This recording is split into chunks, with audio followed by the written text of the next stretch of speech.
Университет асханасы жалпы тек тамақтану орны ғана емес, бұл студенттердің бір сәт тынығып, дәмді тамақтан ләззат алатын орны. Мұнда күн сайын жүздеген студент пен қызметкерлер дәмді тағамнан ләззат алады. Асхананың басты ерекшелігі санитарлық талаптар мен тағам сапасының қатаң сақталуы. Студенттік асхана Титаник туралы асхана қызметкерінен сұхбат алған болатынбыз. Біздің асханамызда өте қатаң түрде санитарлық тазалық сақталады.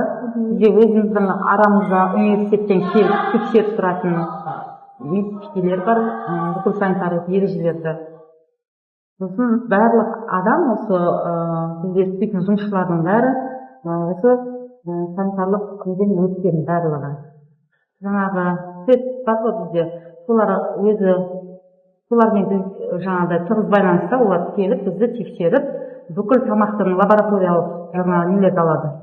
Мысалы, свет сияқты бүкіл тамақтан алып, бізде тексеріп, қолымызға дейін свет жарып қандай болады, соның бәрін тексеріп отырады. Осы жерде ас-түр қайда келтіріледі?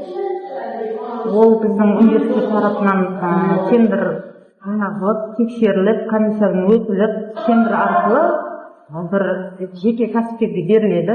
Сол кәсіпкер бізге фирмалардан таза өнім әкеліп беріп отырады. Студенттер мен көп қайтыс тамақ алады. Біздің студенттеріміз бүкіл тамақты жақсы көреді, барысының.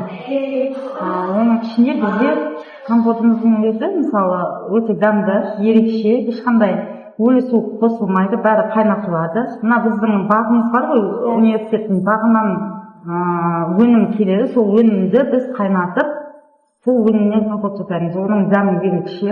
Біріншіден айтатынымыз. Екіншіден бізде түрік ақбалауы өте қатты өтеді. Оны барлығы жақсы өтеді. Ол болмаса бізге ренжиді. Тауық еті, ол да өте дәмді ұнайды. Сиыр еті қуырдағы бар, ол да ұнайды. Оларға ішек тамақтар, мантыларымыз да өте сапалы. Студенттік асхана дәмді тағам мен жайлы атмосфераның үйлесімі. Бұл мекен студенттік өмірдің маңызды бөлігі болып табылады. Назарларыңыз үшін рахмет.